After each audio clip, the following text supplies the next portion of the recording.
ಪ್ರಿಯರೇ, ದೇವರು ಒಳ್ಳೆಯವರಾಗಿದ್ದಾರೆ. ಈ ಲೋಕದಲ್ಲಿ ನಾವು ಯಾರನ್ನು ಮೆಚ್ಚಿಸುವುದಕ್ಕೆ ಓಡುತ್ತಾ ಇದ್ದೇವೆ? ದೇವರನ್ನೋ, ಮನುಷ್ಯರನ್ನೋ, ಅಥವಾ ನಮ್ಮ ಸುತ್ತಲೂ ಇರುವಂತಹ ನೆರೆ ಹೊರೆಯವರನ್ನು? ನೀನು ಮನುಷ್ಯರನ್ನು ಮೆಚ್ಚಿಸ್ತಾ ಇದೆಯಾ ಅನ್ನೋದಾದರೆ, ಗಲಾತ್ಯ ಸ್ಪಷ್ಟವಾಗಿ ಗಲಾತ್ಯ ಪತ್ರಿಕೆ 1ನೇ ಅಧ್ಯಾಯ 10 ನಾವು ನೋಡುವುದಾದರೆ, ನಾನೀಗ ಯಾರನ್ನು ಹೋಲಿಸಿಕೊಳ್ಳುತ್ತಾ ಇದ್ದೇನೆ? ಮನುಷ್ಯನನ್ನೋ, ದೇವರನ್ನೋ? ನಾನು ಮನುಷ್ಯರನ್ನು ಮೆಚ್ಚಿಸುವುದಕ್ಕೆ ಪ್ರಯತ್ನಿಸುತ್ತಾ ಇದ್ದೇನೆ ಅಥವಾ ಇದ್ದೇನೋ? ಇನ್ನು ಮನುಷ್ಯರನ್ನು ಮೆಚ್ಚಿಸುವವನಾಗಿದ್ದರೆ ನಾನು ಕ್ರಿಸ್ತನ ದಾಸನಲ್ಲ. ಪ್ರಿಯರೇ, ನಾನು ಕ್ರಿಸ್ತನ ದಾಸನಲ್ಲ. ಇಲ್ಲಿ ನೋಡಿ, ದೇವರ ವಾಕ್ಯ ಬಹಳ ಸ್ಪಷ್ಟವಾಗಿ ಹೇಳುತ್ತಿರುವುದನ್ನು ನೀವು ಗಮನಿಸಿ. ನೀವು ಯಾರನ್ನು ಮೆಚ್ಚಿಸುವುದಕ್ಕೆ ನಡೆಯುತ್ತಿದ್ದೀರಿ? ಈ ಲೋಕದಲ್ಲಿ ಈ ಲೋಕವನ್ನು ಮೆಚ್ಚಿಸೋದಕ್ಕೋ, ನಿಮ್ಮ ಸುಖಗಳಿಗೋಸ್ಕರ ನಡೀತಾ ಇದ್ದೀರಾ, ಅಥವಾ ದೇವರಿಗೋಸ್ಕರ ಬದುಕ್ತಾ ಇದ್ದೀರಾ? ನೀವು ಮನುಷ್ಯನನ್ನು ಒಲಿಸಿಕೊಳ್ಳುವುದಕ್ಕೆ ಪ್ರಯತ್ನಿಸಿದರೆ ನೀವು ಎಂದಿಗೂ ಒಬ್ಬ ಸೇವಕನಾಗೋದಕ್ಕೆ ಸಾಧ್ಯ ಇಲ್ಲ. ಪ್ರಿಯರೇ, ನಾನು ಖಡಾಖಂಡಿತವಾಗಿ ಹೇಳ್ತೇನೆ. ಕಡೆಗೆ ನೀವು ಮನುಷ್ಯರನ್ನು ಮೆಚ್ಚಿಸೋಕೋದ್ರೆ ನಾವು ಬಟ್ಟಂಗಿಗಳಾಗಿ ಉಳಿದು ಬಿಡ್ತೇವೆ. ನಿಮ್ಮ ತನಗಳನ್ನು ನೀವು ಕಳೆದುಕೊಳ್ತಾರೆ.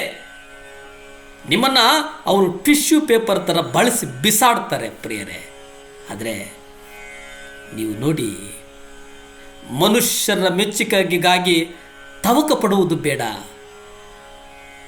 ಮನುಷ್ಯರ ಮೆಚ್ಚುಗೆ ಬಹಳ ಕಷ್ಟ. ಆದರೆ ನೀನು ಯಾರನ್ನಾದರೂ ಅಸಂತೋಷಗೊಳಿಸಿದರೆ ಅದು ಒಂದಲ್ಲ ಒಂದು ಕೇಡು ಅವರು ನಿಮಗೆ ಮಾಡ್ತಾರೆ. ಆ ಭಯ ನಿಮ್ಮನ್ನು ಕಾಡ್ತದೆ. ಆದರೆ ನಾವು ಧೈರ್ಯವಾಗಿ, ಕರ್ತನು ನಮ್ಮ ಸಹಾಯಕನು ಮತ್ತು ನಾವು ಭಯಪಡೆವು ಎಂಬುದಾಗಿ ಒಂದು ಬಲವಾದಂಥ ಒಂದು ನಿರ್ಧಾರದಿಂದ, ಒಂದು ವಿಶ್ವಾಸದಿಂದ ನಾವು ಇದ್ದರೆ ಯಾವ ಮನುಷ್ಯನು ನಮಗೆ ಏನನ್ನೂ ಮಾಡುವುದಕ್ಕೆ ಸಾಧ್ಯ ಇಲ್ಲ ಎಂಬುದನ್ನು ನಾವು ಗ್ರಹಿಸಬೇಕು. ಪ್ರಿಯರೇ, ನಾವು ನಮ್ಮ ಜೀವನವನ್ನು ಹಿಂದೆ ತಿರುಗಿ ನೋಡುವುದಾದರೆ, ನಾವು ಹಿಂದೆ ಅನೇಕ ನಿರ್ಧಾರಗಳು ಭಯದ ಆಧಾರದ ಮೇಲೆ ತೆಗೆದುಕೊಂಡಿದ್ದೇವೆ ಅಂತ ಅನಿಸ್ತದೆ. ಆ ಭಯ ನಮ್ಮನ್ನು ಗಂಭೀರವಾದಂಥದ್ದನ್ನು ನಿರ್ಧಾರಗಳು ತೆಗೆದುಕೊಳ್ಳೋದಕ್ಕೆ ಆಗಲಿಲ್ಲ ಅಂತ ಅನಿಸ್ತದೆ. ಆದರೆ ಭವಿಷ್ಯದ ದಿನಗಳಲ್ಲಿ ನೀವು ಹಾಗೆ ಮಾಡುವುದು ಬೇಡ. ಭವಿಷ್ಯದ ದಿನಗಳಲ್ಲಿ ನಿಮ್ಮ ಹೃದಯ ದೇವರಿಗೆ ಕೊಡಿ. ದೇವರ ಆಲೋಚನೆಯಂತೆ ನಡೆಯಿರಿ. ದೇವರು ನಿಮಗೆ ಸಹಾಯಕನಾಗಿದ್ದಾನೆ, ದೇವರು ನಿಮಗೆ ಆಶ್ರಯನಾಗಿದ್ದಾನೆ, ದೇವರು ನಿಮಗೆ ಗುರಾಣಿಯಾಗಿದ್ದಾನೆ ಎಂಬುದನ್ನು ನೀವು ಯಾವುದೇ ಕಾರಣಕ್ಕೂ ಮರೆಯಬಾರದು. ಪ್ರಿಯರೇ, ಯಾರಿಗೂ ಹೆದರುವ ಅಗತ್ಯ ಇಲ್ಲ. ಇಬ್ರಿಯ 13ನೇ ಅಧ್ಯಾಯ 6ರಲ್ಲಿ ನಾವು ನೋಡ್ತೇವೆ, ಕರ್ತನು ನನಗೆ ಸಹಾಯಕನು, ನಾನು ಭಯಪಡನು, ಮನುಷ್ಯನು ನನಗೆ ಏನು ಮಾಡನು ಎಂದು ನಾನು ಧೈರ್ಯವಾಗಿ ಹೇಳಬಲ್ಲೆನು. ನಾವು ಧೈರ್ಯವಾಗಿ ಕರ್ತನ ಸಹಾಯಕರು ಎಂಬುದಾಗಿ ಹೇಳೋಣ. ಕರ್ತನನ್ನು ನಂಬೋಣ. ನಮ್ಮ ಜೀವಿತದಲ್ಲಿ ಮೊದಲನೆಯ ಆದ್ಯತೆ ಕರ್ತನಿಗೆ ಕೊಡೋಣ. ಪ್ರಾರ್ಥನೆ ಮಾಡಿಕೊಳ್ಳೋಣವೇ? ಭೂಮಿ ಆಕಾಶಗಳನ್ನು ಉಂಟು ಮಾಡಿದಂಥ ಸರ್ವಶಕ್ತನಾದಂಥ ದೇವರೇ, ಕೋಟಿ ಸ್ತೋತ್ರನಪ್ಪ. ಅಪ್ಪ, ಈ ಮುಂಜಾನೆಯ ಸಮಯದಲ್ಲಿ ಪ್ರಾರ್ಥಿಸ್ತೇನೆ ಸ್ವಾಮಿ.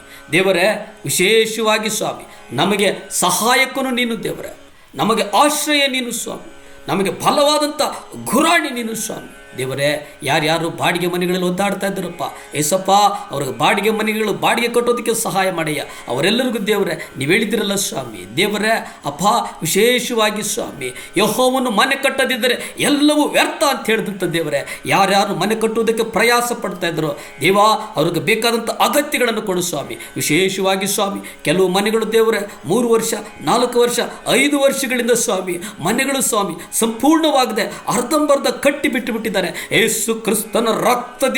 ಯೇಸು ಕ್ರಿಸ್ತನ ರಕ್ತದಿಂದ ಅವರಿಗೆ ಸಹಾಯ ಬರಲಿ ಸ್ವಾಮಿ. ಅವರ ಮನೆಗಳು ಸಂಪೂರ್ಣವಾಗಿ ಕಟ್ಟಲ್ಪಡಲಿ ದೇವರೇ. ಸಹಾಯ ಮಾಡಪ್ಪ ಅಪ್ಪ, ಸುಖ ಕೊಡಪ್ಪ ಅಪ್ಪ, ಬಲ ಕೊಡಪ್ಪ. ನಜರೇತಿನ ಯೇಸು ಕ್ರಿಸ್ತನ ಅಧಿಕಾರದ ನಾಮದಲ್ಲಿ ಬೇಡಿ ಬಂದು ಪ್ರಾರ್ಥನೆ ಮಾಡಿ ಆಶೀರ್ವಾದಗಳನ್ನು ಹೊಂದ್ಕೊಳ್ತಾ ಇದ್ದೀವಿ ಪರಮ ತಂದೆಯೇ. ಆಮೇನ್, ಆಮೇನ್, ಆಮೇನ್.